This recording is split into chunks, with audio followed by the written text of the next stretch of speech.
받을 말씀은 신약성경 히브리서 12장 2절의 말씀입니다. 신약성경 367페이지 히브리서 12장 2절의 말씀 찾으셨으면 다 한 목소리로 동독하도록 하겠습니다. 히브리서 12장 2절의 말씀 시작. 믿음의 주여 또 온전케 하시는 이인 예수를 바라보자. 저는 그 앞에 있는 즐거움을 위하여 십자가를 참으사 부끄러움을 개의치 아니하시더니 하나님 보좌 우편에 앉으셨느니라. 아멘. 방금 읽은 말씀으로 예수를 바라보자, 이런 제목으로 말씀을 나누겠습니다. 사람은 무엇을 보고 듣느냐에 달려서 그 보는 것을 인하여 배우고 닮게 됩니다.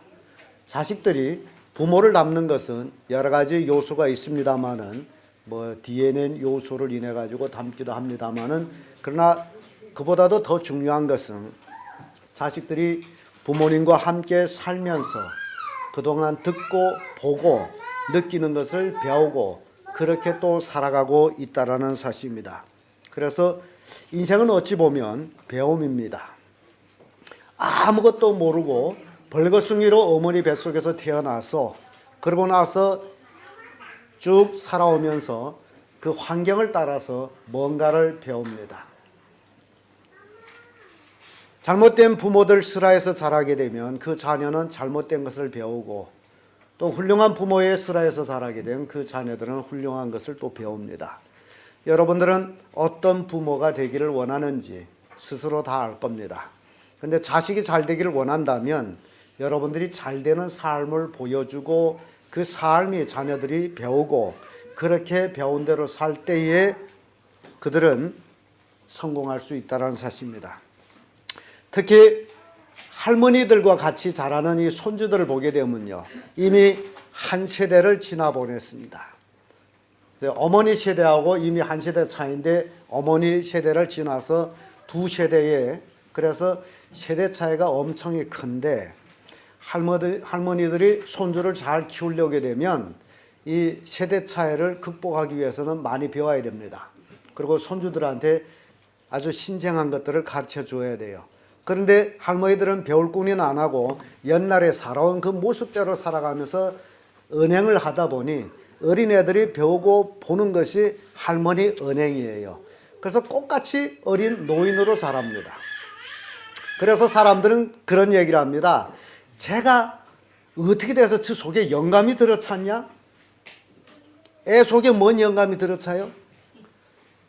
영감을 보고 왔기 때문에 그런 거예요. 여러분들이 무엇을 배워줬느냐? 애는 백지예요.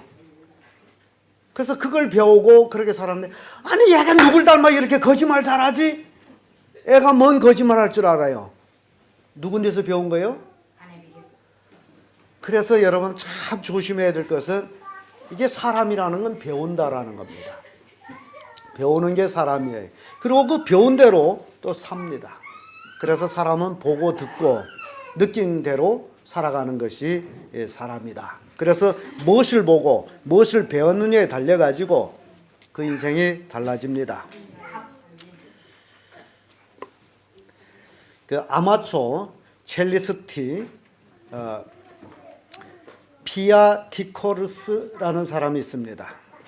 피아티코르스키라는 사람이 이제 연주회를 하게 됩니다. 그런데 그날에 영광스럽게 그 흥분을 하게 된 것은 그 당시에 가장 정상에 올라 있는 첼리스트 칼자스라는 사람이 맨 좌석에 와서 앉아서 그 연주회를 듣게 됐습니다. 그러니 아마추어가 연주회를 하는데 최정상의 사람 앞에 앉아 있으면 어떻게 될까요? 긴장하죠. 그래서 긴장해서 연주하다가 정말 엉망이로 연주를 했어요, 연주회를. 그래서 연주회가 끝났는데 맨 앞에 있던 이 칼자스라는 사람이 벌떡 일어서서 열광의 박수를 치는 거예요. 가장 정상적인 사람이 그렇게 박수를 치므로 관중들이 어떻게 할까요? 다 일어서서 박수를 쳐준 거예요. 그래서 참 연주에는 실패를 했지만은 그나마 체면은 만회를 할 수 있었고, 그래서 이 연주회에서 참 이 피아티고르스키가 칼자스를 만나게 됐고, 그리고 이 칼자스는 이 피아티고르스를 아주 잘 지도해가지고 수년 후에 정말 이 사람도 세계적인 정상의 첼로 연주자가 됩니다. 그래서 두 사람이 이제 세월이 흐른 후에 허물이 없을 때에 이 피아티고르스가 칼자스에게 묻습니다. 그때 내 처음 공연할 때 어떻게 돼서 그렇게 열광의 박수를 보내줄 수 있었느냐. 나 지금까지 나 그걸 지금 이해를 못하고 있다. 그 얘기를 했을 때 칼자스가 그 얘기합니다. 자네가 연주회 때 첼로를 이렇게 들고 이렇게 하면서 참 신기한 음을 냈는데 그것을 내가 자네한테서 배웠다는 거예요. 그 음 내는 걸. 나는 누구한테든지 배우면 그를 스승으로 깍듯이 대한다. 비록 전반적인 연주는 나보다 못했지만은 그 하나를 내가 배웠으므로 스승으로 생각하고 그동안 이렇게 가르치고 보살펴서 정상에 오르게 했다라는 그 얘기를 합니다.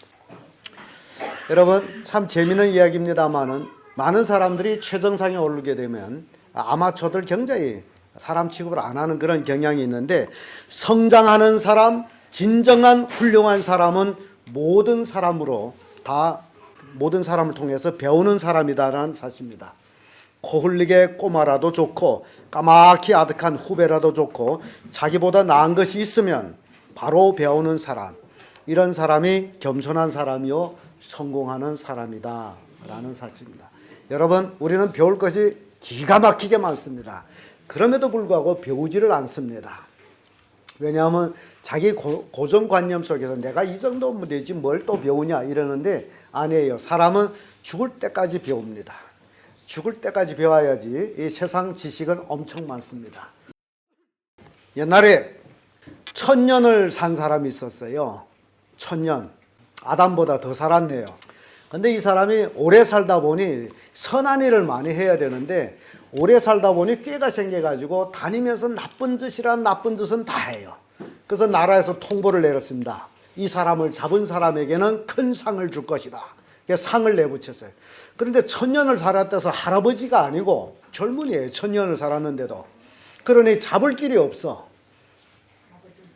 잡을 수가 없어. 사람 겉모습 보고는. 왜냐하면 누가 누군지 모르기 때문에. 아무튼 나쁜 짓이란 나쁜 짓은 다 하는데, 그러다가 어떤 사람이 길을 가다가 한 여인이 강가에 앉아서 뭘 씻고 있었어요. 쌀한박에다가. 그래 가까이 가봤더니 숯 알죠? 숯을 씻고 있었어요. 쌀한박에다. 참 신기해요. 여러분 숯 씻는 거 보셨어요? 못 봤죠? 아니 아줌마가 숯을 씻어요. 그래서 묻습니다.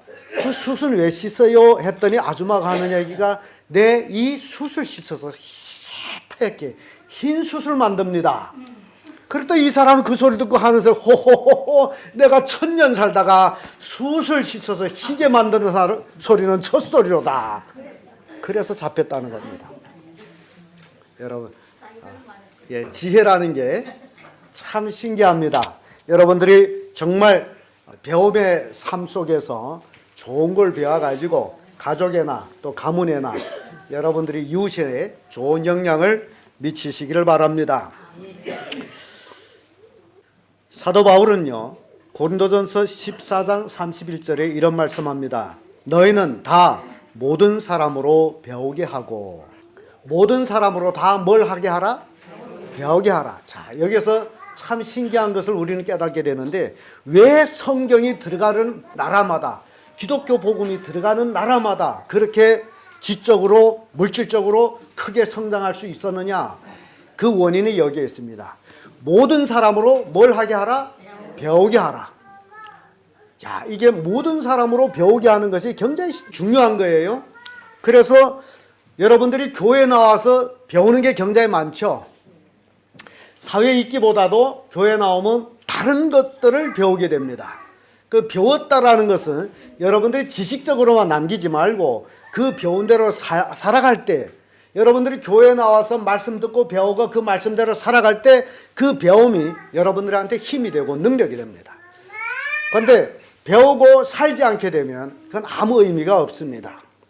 그래서 이 말씀 모든 사람으로 배우게 하라 하는 이 말씀은 모든 사람으로 하여금 예수를 배우게 하라는 얘기입니다. 그러면 어떻게 하면 예수를 배울 수 있을까라는 겁니다. 여러분, 예수를 어떻게 배울 수 있을까요? 예수를 보았어요? 못 봤죠? 못 봤기 때문에 못 배우는 거예요. 맞죠? 봐야, 인간은 꼭 봐야 배우는데, 예수는 2000년 전의 사람인데 어떻게 배우겠어요? 근데 고린도전서 11장 1절에 이런 말씀이 있습니다. 내가 그리스도를 본받는 자 된 것 같이 너희는 나를 본받는 자 되라. 자, 여기서 중요한 것을 우리가 깨우쳐 주는데, 사도 바울은 누구를 봤어요? 예수님을 봤어요. 자, 이게 중요합니다. 사도 바울이 예수님을 봤고 그가 예수님을 닮아가는 삶을 살았습니다. 그리고 그가 내가 그리스도를 본받는 자 된 것 같이 너희는 나를 본받는 자가 되라.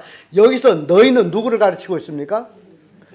정확하게 이야기하면 고린도 사람들이에요.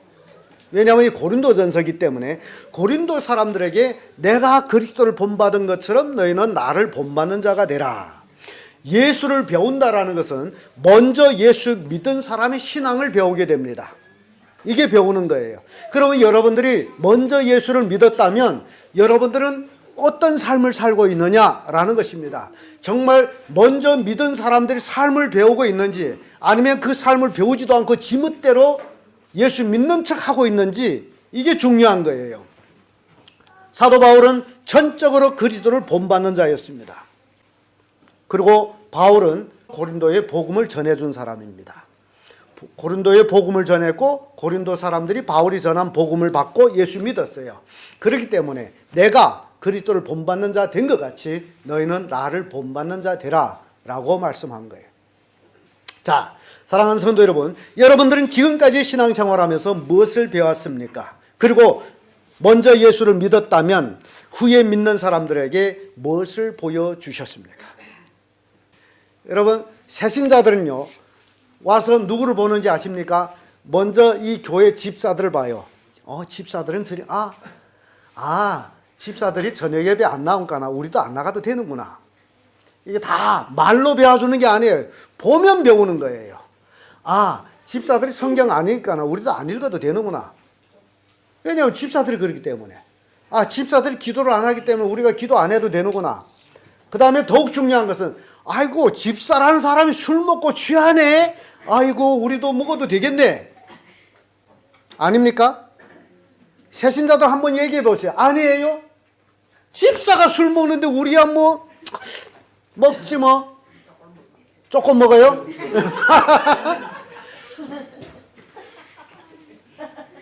배우는 게 바로 이겁니다. 먼저 믿은 사람들이 후에 믿는 사람들한테 뭘 배워주느냐? 여러분, 좋은 걸 배워주십시오. 잘못된 걸 배워주면 성경이 말합니다. 소경이 소경을 인도하면 둘 다 구렁차에 빠진다. 그 얘기 구렁차이 뭡니까? 지옥이에요. 나쁜 곳이 아니에요. 망하는 거예요. 예수 믿는다면서 잘못된 믿음을 믿어가면서 잘못된 삶을 살아가면서 그 삶을 다른 사람한테 배워주고 그 사람도 망하게 하면 차라리 연자 맷돌을 목에 메고 바다에 던지라 그래요. 너로 인하여서 실족하는 사람이 있다면 차라리 죽어라 그 얘기예요. 여러분을 통해서 실족하는 사람이 없도록 여러분들이 참 예수를 배우기를 바랍니다. 진정 그리스도인이 되기를 바랍니다. 그래서 여러분들이 믿음의 후배들에게 좋은 것을 보여줘야 됩니다. 서로 믿음을 보여주고 배우게 하는 성도들 되기를 축복합니다. 사람이 거짓됨을 배우지 말고 온전히 예수 그리스도를 배우기를 축복합니다. 사람은 다 거짓됩니다. 그래서 잘못된 걸 보게 되면 자기도 거짓 삶을 살아요. 교회 와서 기도하는 척 하겠죠. 기도합시다 하면 기도하는 척 하겠죠. 여러분 정신 차리십시오. 믿음이라는 것은 누구 것이 아니라 자기 것이에요. 자기가 온전히 하나님을 믿는 믿음으로 내가 복을 받는 것이지 다른 사람이 믿음으로 내가 복 받는 건 절대 아닙니다. 그러면 예수를 어떻게 배울까요? 라는 거예요. 예수를 바라봐야 됩니다. 고린도전서 4장 16절의 말씀 보면 그러므로 내가 너희를 권하노니 너희는 나를 본받는 자들아. 바울은 고린도 성도를 향해서 누구를 본받으라? 나를 본받는 자가 되라. 예수를 바라보면 예수를 배우게 됩니다. 여러분들이 예수를 바라보는 자가 되기를 바랍니다. 여러분들도 이제 교회 신앙생활 하다 보면 늘 보는 게 제가 아닙니까? 늘 강단에서 설교하는 자가 나이므로 여러분들이 저를 보게 됩니다. 그러면 여러분들이 저를 보면서 배우는 것이 있어야 합니다. 아, 목사니까 그러지. 그렇게 생각하면 틀려요. 목사든 성도든 다 하나님의 자녀입니다. 우리 교회는요, 이 계급 관계가 아니에요. 목사가 더 높고 성도가 낮고 이런 계급 관계가 아닙니다. 세상은 계급 관계로 쫙 있지만은 교회는 계급 관계가 아니고 사역 관계입니다. 목사는 기도와 말씀을 전하는 전문하는 그 일에 종사하는 자예요. 그 사역의 관계지 계급 관계는 아닙니다. 그래서 우리는 교회 안에서 똑같이 동일합니다. 동급입니다. 내가 예수 믿고 하나님의 자녀가 된 것처럼 여러분들도 예수 믿고 하나님의 자녀가 됩니다. 하나님의 자녀는 동급이에요. 똑같은 자녀고 똑같은 상속권을 가지고 똑같이 하늘나라에 갑니다. 그러나 이 땅에 살아가는 동안에 사역관계를 가지고 있을 뿐이다. 목사는 여러분들이 영혼을 책임지고 말씀을 전해주고 여러분들이 성장하도록 돕는 자. 그래서 여러분들이 저를 보면서 배우는 것이 있어야 된다라는 것입니다. 저는요, 지금까지 주님을 섬김에 대해서 믿음은 변함없습니다. 환경이 아무렇게 변할지라도 믿음은 변하지를 않습니다. 여러분들이 꼭 명심해야 될 것은 믿음과 환경은 별개라는 사실. 환경이 좋으면 잘 믿고 환경이 나쁘면 안 믿고 그건 믿음이 아닙니다. 믿음은 환경하고 상관없습니다. 믿음은 내 환경이 아무리 지옥 같을지라도 하나님을 믿고 의지해서 승리하는 삶이 믿음입니다. 그런데 어떤 사람들은 잘 나가던 환경이 엉망진창이 돼버리게 되면 하나님을 안 믿어요. 하나님이 있으면 왜 이러냐 하고 안 믿어요. 그거는 믿음이 없는 사람입니다. 내 환경은 상관없어요. 왜냐하면 나는 하나님의 자녀이기 때문에 환경을 이겨나갈 수 있는 힘을 가지고 있다는 사실입니다. 여러분, 환경 때문에 신앙이 이랬다 저랬다 하지 않기를 바랍니다. 여러분들이 진정 저를 바라보면서 제가 전해준 하나님의 말씀을 그대로 받고 그대로 믿고 그대로 살게 되면 여러분들은 엄청난 하나님의 축복을 경험하게 됩니다. 그런데 여러분들이 그 말씀을 듣지 아니하면 그래서 여러분들이 복을 못 받는다는 얘기입니다. 요즘은요, 새벽기도에 열심히 나온 집사님들이 있습니다. 그래서 참 저는 행복합니다. 새벽기도 누가 시작했는지 아십니까? 잘하시네요. 새벽기도는 예수님이 시작을 하셨어요. 그래서 예수님을 바라보는 자들은 예수님이 하신 일이기 때문에 그대로 합니다. 새벽기도 못한 분들이 좀 마음이 어떻게 되지 않습니까? 예수님이 시작했다라는 것까지 알면서 왜 예수님 닮아가지를 않아요? 그럼 여러분들이 예수님만 빼기 더 큽니까? 기도를 안 해도 되는 겁니까? 여러분, 기도는요, 정말 해야 되는 것이 기도입니다. 안 하면요, 여러분 죽습니다. 숨을 안 쉬면 사람이 어찌죠? 죽습니다. 영적인 사람 기도 안 하면 죽습니다. 그래서 영적인 사람 죽으면 육적인 삶을 삽니다. 교회는 나오는데 육적인 삶을 삽니다. 방탕하고 음란하고 술 취하고 세상 쾌락에 빠지고 그런 삶을 살아갑니다. 사람 눈을 피해 다니면서 죄만 짓고 있는 삶. 이게 예수 믿는다면서 이런 삶을 사는 사람은 왜 그러냐? 기도 안 하기 때문에 영이 죽어가서 육적인 삶을 살아갔습니다. 육적인 쾌락을 쫓아가는 겁니다. 그 죽어가는 거예요. 그래서 여러분 기도를 해야 되는, 기도해야 삽니다. 살기를 원하십니까? 죽기를 원하는 사람 아무도 없습니다. 다 살기를 원해요. 살기를 원하면 기도를 해야 돼요. 근데 참 우리 집사님들이 열심히 나와서 기도해서 제가 얼마나 행복한지 몰라요. 이 추운 겨울날. 그래서 하나님과 나 사이에 기도를 통한 그 뭔가를 내가 경험해야 돼요. 그러면 기도를 하지 말래도 더 열심히 하죠. 요즘 기도 음악이 끝나도 기도하고 있어요. 아주 그런 그 하나님과의 그런 그 끈끈한 만남이 이루어져야 됩니다. 그래서 이런 성도들 때문에 저는 행복합니다. 왜냐하면 교인들이 나오고 안 나오고 상관없이 저는 새벽 기도를 해야 되고, 나온가나 제가 좀 더 바쁘게 또 말씀을 전해줘야 되는데, 안 나오면 난 기도만 하면 되잖아요. 근데 말씀을 전해주고, 그래서 이 기도라는 것은 누가 했다고요? 예수님 하셨습니다. 그래서 예수님을 바라보는 자는 기도하는 자예요. 여러분, 가슴에 손을 얹고 잘 생각해. 내가 진짜 예수를 바라보는 자냐? 손을 얹고 잘 생각해봐요. 나는 왜 예수님 바라보고 있느냐? 아니면 세상을 바라보고 있느냐? 한번 생각해 보세요. 나는 도대체 무엇을 바라보고 사느냐? 사랑하는 성도 여러분, 여러분들이 주님을 바라본다면 여러분들 삶은 변화가 일어나기 시작합니다. 믿음의 삶의 변화예요.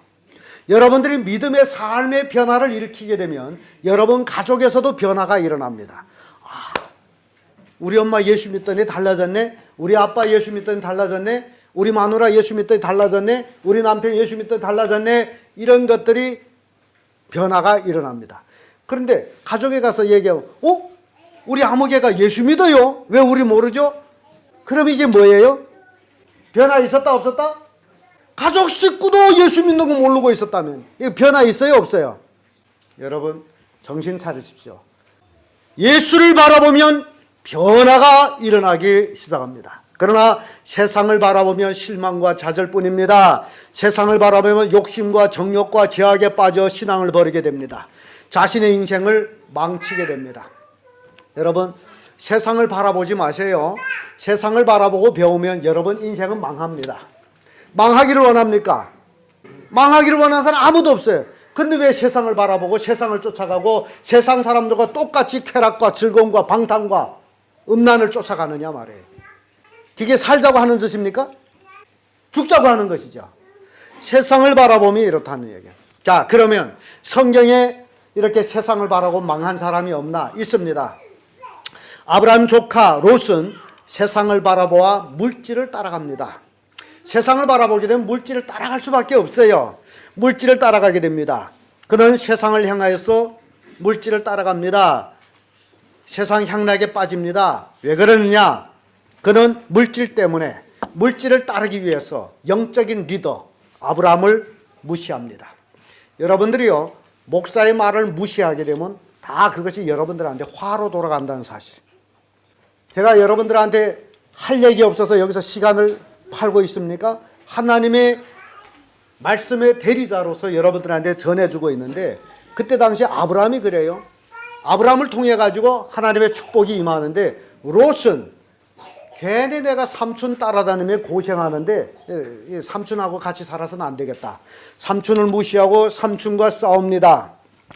그래서 아브라함은 롯 조카를 불러가지고 이런 얘기합니다. 우리가 골육인데 어찌 싸우겠느냐? 내가 우하면 내가 좌하고 내가 좌하면 내가 우할 테니 너는 나를 떠나라. 우리 싸우지 말자. 왜 싸우겠느냐 하는 얘기예요. 너 떠나라. 이제는 떠나라. 아브라함은 갈대 우르를 떠날 때에 그는 자식이 없었어요. 75세 될 때까지 아들이 없었어요. 그러니까 조카 롯을 아들처럼 생각하고 데리고 떠난 거예요. 야, 나와 같이 가자. 그렇게 데리고 떠난 거예요. 하나님은 혼자 떠나라 했는데 인간의 생각을 하고, 그래도 나에게 골육은 조카인데, 그래도 이 조카를 데리고 가면 내가 늙었는데 젊은 아들 같은 조카가 있으면 그래도 의지가 되지 않겠냐. 이래서 조카를 데리고 떠났어요. 근데 의지는 고사하고 오히려 방해가 되고 짐이 되고 롯이 그랬어요. 그러니까 아브라함이 너 이제 떠나라. 여러분들이 짐을 지고 가다 그것이 무겁고 짐이 되면 어떻게 해야 됩니까? 떨어버려야 되겠죠. 짐은 떨어버려야 됩니다. 절대 짐을 지고 다니지 마세요. 롯을 떠나 보냈더니 하나님께서 아브라함한테 나타나셨어요. 그것이 창세기 13장 14절에 15절의 말씀인데, 롯이 아브라함을 떠난 후에 여호와께서 아브라함에게 이르시되 너는 눈을 들어 너 있는 곳에서 동서남북을 바라보라. 보이는 땅을 내가 너와 네 자손에게 주리니 영원히 이르리라. 롯이 떠나고 났더니 하나님이 아브라함의 의지가 되는 거예요. 롯이 떠나니 하나님이 누구의 의지가 됐어요? 아브라함의 의지가 되는 거예요. 그래서 하나님께서 아브라함한테 나타나가지고 동서남북을 바라봐라. 그러면 선자에서 한 바퀴 삑 돈 거 아닙니까? 한 바퀴 삑 돌았어요. 동서남북을 보다 나니 눈이 보는 거리가 굉장히 멀다는 사실 아시죠? 우리 눈이 굉장히 멀리 봅니다. 여러분들이 밤하늘 총총한 별들 눈에 보이죠? 그 별이 거리가 얼마나 먼지 아십니까? 엄청 지구를, 우리 눈은 이 지구를 한 바퀴도 다 볼 수가 있어요. 지구가 평원이라면. 둥그렇기 때문에 안 보일 뿐이지. 이렇게 눈이 멀리를 보는 거예요. 근데 하나님께서 아브라함한테 나타나가지고 동서남북을 바라보라. 그 동서남북을 바라봤더니 하나님이 그에게 하시는 말씀이 네 눈에 보이는 것을 어쩐다고요? 다 너와 내 자손에게 주리라. 여러분 지금 땅값이 얼마나 비쌉니까? 이야, 지금 땅값이 엄청 비싼데 하나님께서 아브라함 돈 일전 한 푼도 안 냈는데 보는 땅을 다 너와 내 자손에게 주라. 야, 아브라함 부자 됐을까요? 안 됐을까요? 땅 부자지, 땅 부자. 여러분들도 땅 부자 되세요. 우리 교인들은 정말 땅 부자 됐으면 좋겠어. 그래서 목사님 교회당을 짓겠다면 이 땅에다 지어주십시오 하고 땅을 내놓고 말해. 이렇게 아브라함이 롯을 떠내보냈더니 복을 받은 거예요. 롯은 자꾸 세상을 바라보는데 세상을 바라보는 자가 옆에 있으면 같이 세상을 보게 되잖아요. 그래서 떠나보내고 하나님은 축복합니다. 물질을 바라보고 떠나간 롯 쭉 가다 보니 사람이 돈이 있으면 딱 두 가지 사람이 종류가 있습니다. 한 사람은 돈이 있으면 하나님의 영광을 위해서 쓰는 사람이 있느냐 하게 되면, 다른 한 사람은 돈이 있으면 자기 쾌락을 위해서 돈 쓰는 사람이 있어요. 여러분은 어떤 종류인지 모르겠어요. 롯은 돈이 많아졌어요. 물질이 점점 많아졌어요. 그래서 아브라함을 떠나서 가다 보니 그때 당시에 가장 휘황찬란하고 문명했던 도시가 소돔 고모라입니다. 그러니 돈을 많이 가지고 소돔 고모라 성으로 들어갔으니 살 맛이 있을까요? 없을까요? 야, 이것이 인생이로구나. 롯이 소돔 고모라 성에 들어갔더니 너무 좋아요. 살기 좋아. 사는 맛이 있었어. 에이, 걔네 삼촌 따라다녀서, 삼촌은 산등성에서 살아가지고 세상이 어떻게 돌아가는 것도 모르는 삼촌, 시골떼기 삼촌을 떠나기 잘했어. 그래서 사람은 그래도 도시에서 살아야지. 소는 산골로, 아이는 버덕으로. 그런 말도 그래 나오는 거죠. 그렇게 들어가서 재밌게 살았는데 몇 년을 재밌게 살았는지 모르지만은 물질을 따라간 롯은 소돔 고모라 성에 들어가서, 이 소돔 고모라 성은 죄악의 성이었어요. 하나님 앞에. 사람들은 즐거웠을지는 모르지만은 하나님 앞에 죄악의 성이었어요. 하나님이 심판했어요. 유황불의 심판을 받을 때 롯은 하나님이 아브라함을 생각해가지고, 아브라함이 조카이기 때문에 같이 쓸어버려도 되지만은, 그러나 아브라함 때문에 조카를 그 소돔 고모라 성에서 끄집어냅니다. 꺼내주는데 참 어떻게 되냐. 물질을 따라간 롯은 소돔 고모라 성 회멸에서 나오기는 나왔지만은, 롯이 잃은 걸 우리가 생각해 봅시다. 롯은 아내를 잃었습니다. 아내가 뭐가 됐어요? 소금기둥. 롯은 딸을 잃었어요. 그 다음에 롯은 또 뭐를 잃었어요? 그동안 그 많은 재산을 다 잃었습니다. 자, 그러면 롯이 복 받았어요? 망했어요? 홀가닥 망했죠. 여러분 명심하세요. 롯이 왜 망했습니까? 세상을 바라보고 쫓아갔기 때문에 그 세상에 빠져서 망한 거 아닙니까? 이게 우리한테 교훈이에요. 여러분들이 신앙생활하면서 세상을 보지 아니할 수는 없지만은, 그러나 따라가지는 마세요. 따라가면 누구처럼 된다? 롯처럼 됩니다. 다 잃어요. 망합니다. 그러니 누구를 바라봐야 됩니까? 예수님을 바라봐야 돼요. 예수님이 한 번은 제자들과 같이 이제 있으려고 물을로 걸어옵니다. 물을로 걸어왔더니 베드로가 딱 보고 사람이 물을로 걸을 수 있어요? 없어요. 굉장히 신기해요. 그래서 만약에 주시라면 나도 좀 물에서 걸게 해주세요. 그래? 내려와 걸어오거라. 그래서 베드로가 배에서 내려서 물을로 걸었어요. 예수님 저쪽에 예수님 바라보고 물을로 걸어갑니다. 자, 신기합니다. 베드로의 걸음이 감각이 어땠는지 모르겠어요. 말랑말랑한 데를 걸어갔는지 그는 저는 못 걸어봐서 모릅니다. 아무튼 베드로는 물을로 싹싹 걸어갔어요. 기분 좋았는지도 모르겠어요. 어떻게 보면 베드로가 자기 동료들한테 지금 예수님만 바라보고 가다가 뒤에 누가 있어요? 동료들을 아마 내가 물을 걷는다라고 자랑하고 싶었는지도 몰라요. 예수님을 바라보던 그 시선이 돌이키는 순간에 바다이기 때문에 뭐가 있습니까? 파도가 무서워졌어요. 그래서 빠져들어갑니다. 예수님이 손 내밀어 끌어주면서 믿음이 적은 자여 왜 의심하냐 책망하죠.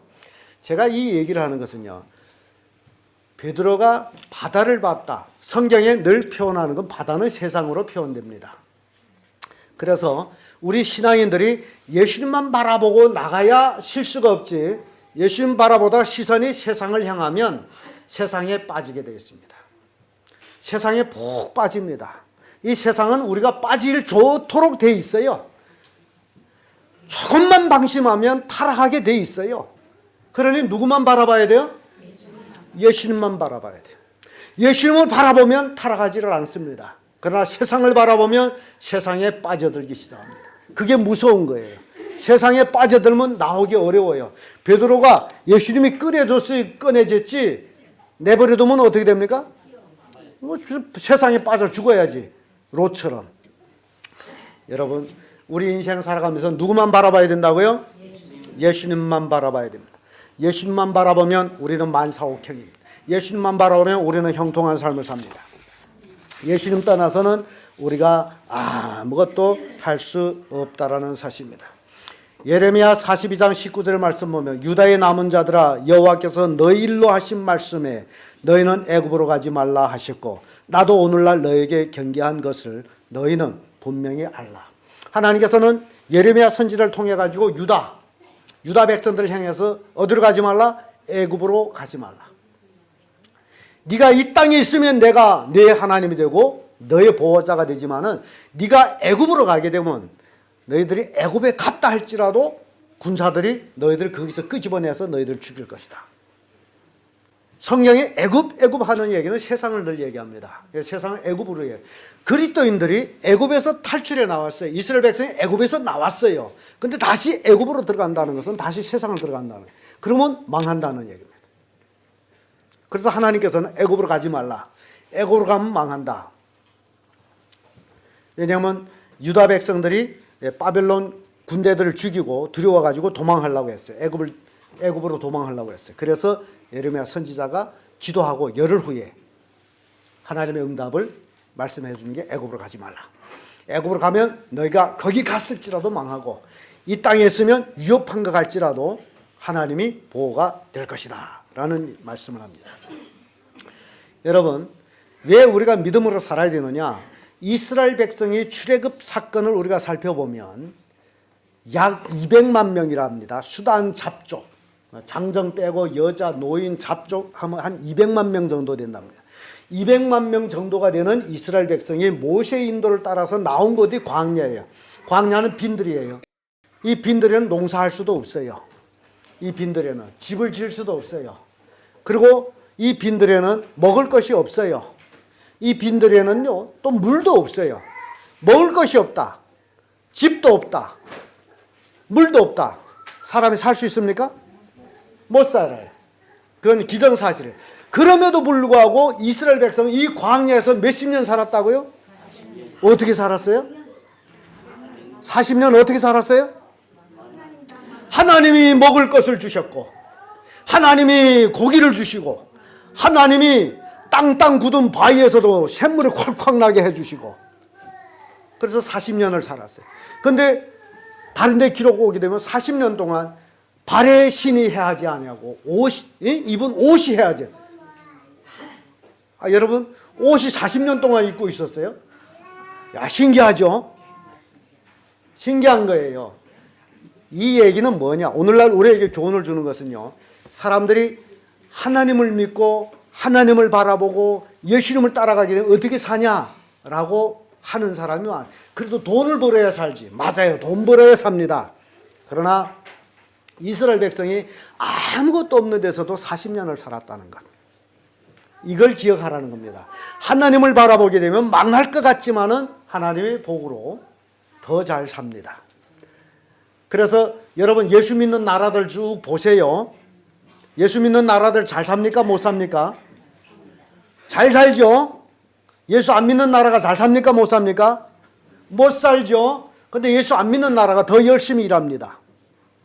근데도 못 살아요. 이건 뭘 얘기해 줍니까? 우리가 일한 데서 잘 사는 게 아니라는 사실이에요.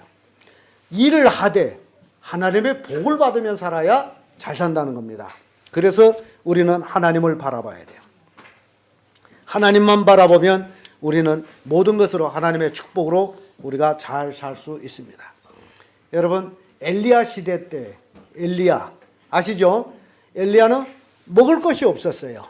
왜냐하면 이세벨이 엘리야를 잡아 죽이려고 했기 때문에 엘리야한테 먹을 걸 주는 사람도 없어요. 그리고 이세벨을 피해서 어느 섬에 가서 숨었어요. 섬에 먹을 것이 있습니까? 없습니까? 없어요. 강물이 말라듭니다. 없어요. 그런데 신기한 일이 생겼어요. 그렇게 우리가 싫어하는 까마귀가 엘리야한테 매일 떡을 물어다 주죠. 고기를 물어다 주죠. 그래 그걸 먹고 살았어요. 여러분 사람이 공양 안 하면 누가 준다? 하나님은 까마귀를 동원해서도 먹을 걸 준다. 이게 하나님의 하신 일이에요. 그래서 섬에 숨어 있다가 엘리야가 저 사르밧으로 가게 되어 있습니다. 까마귀가 날아오는 것도 한계가 있나 봐요. 하나님께서 엘리야에게 저 사르밧으로 가라. 내가 거기서 한 과부를 통해서 너한테 공양받게 할 것이다. 그래서 까마귀가 준 떡을 먹고 힘을 얻어가지고 사르밧 성으로 향해 가죠. 그러니 그때 당시에 엘리야의 모습, 하나님의 종이지만은 아마 거지보다의 우거지 모습이었을 거예요. 사르밧 성으로 향해서 갔더니 성에 도달했어요. 근데 성벽 밖에 어떤 여인이 나무가지를 줍고 있었어요. 그래서 그 먼 길을 걸어다 보니 목이 마르죠. 가뭄으로 물도 없는데. 그래서 그 여인한테 물을 청합니다. 나 목이 말라 터져 죽을 것 같은데 좀 물 한 그릇 주십시오. 이 여인이 딱 돌아봤더니 참 측은합니다. 어디서 저런 거지놈이 와가지고 물 달라니 가 이러지 않았어요. 그래도 그 여인이 어떤 인성 마음이 있어가지고 물들러 갑니다. 여러분 예수님이 분명히 얘기했어요. 지극히 작은 자에게 냉수 한 사발 대접한 자가 결단코 뭘 잃지 않는다? 상을 잃지 않는다. 여러분 모두 다 사르밧 과부 같은 사람이 되십시오. 구하는 자에게 냉수 한 사발이라도 대접하는 자가 되십시오. 그게 여러분 축복이 되는 거예요. 이 사르밧 과부가 물들러 가는데 엘리야가 그 과부를 향해 가지고 그 수일을 3일 이상 걸어왔으므로 배고프죠. 못 먹었어요. 나 배고파 죽겠는데 떡이라도 한 조각 주세요 했더니 이 여인이 화를 내는 거예요. 물들어 가는데 떡을 달라니 화를 내는데 하는 얘기가 나 지금 가루 한 움큼이 있다. 한 움큼은 떡 하나 만들 정도. 내가 지금 나무가지 도어가지를 줍는 것은 이 한 움큼 가루 가지고 떡을 만들어서 나와 내 아들이 반반이 먹고 죽을란다. 너 줄 거 없어. 물은 줘도 뭘 못 준다? 떡을 못. 이게 사람들이에요. 여러분들이요 가장 귀한 것은 남을 줄 줄 몰라. 그런데 엘리야가 그 과부한테 하는 얘기가 하나님 말씀에 네가 나를 주면 그 얘기에 네가 나를 주면 네 집에 이 떡그릇 반죽 그릇이 이 가뭄의 재해가 다 갈 때까지 가루가 마르지 아니하리라 말씀하셨다. 자 이제는 선택권은 과부한테 있어요. 네 나를 떡 먹으려고 날 속이고 웃기고 있네. 세상에 그런 일이 어디 있어? 물도 안 줘, 가! 그럴 수도 있잖아요. 근데 이 과부가 떡을 만들었어요. 만들어가지고 수대떡을. 참 이 과부가 지혜롭다고 생각해요. 반반이 아들과 먹어도 배 찰까요, 안 찰까요? 안 차고, 그리고 더 이상 먹을 것이 없어. 그러면 차라리 어차피 배고픈 건데 저 거지 같은 놈이 얘기를 믿어보자. 그래서 떡을 하나 만들어서 수대떡 절반 떼서 엘리야에게 주고 반의 반을 자기들이 먹은 거죠. 아들과 같이. 아, 이게 웬일입니까? 떡그릇에서 가루를 꺼내면 또 고만이 있어. 꺼내면 또 고만이 있어. 수지 맞죠? 이게 오늘날 예수를 바라보는 자에게 하나님의 주신 축복이라는 사실입니다. 하나님 말씀대로 믿고 살아가면 여러분들은 이러한 축복을 받게 되겠습니다. 그러나 그 말씀을 믿지 아니하면 방법 없어요. 사르밧 과부가 엘리야 말을 믿지 아니하면 그는 죽어야 됩니다. 그러나 엘리야 말을 믿고, 엘리야는 하나님의 선지자잖아요.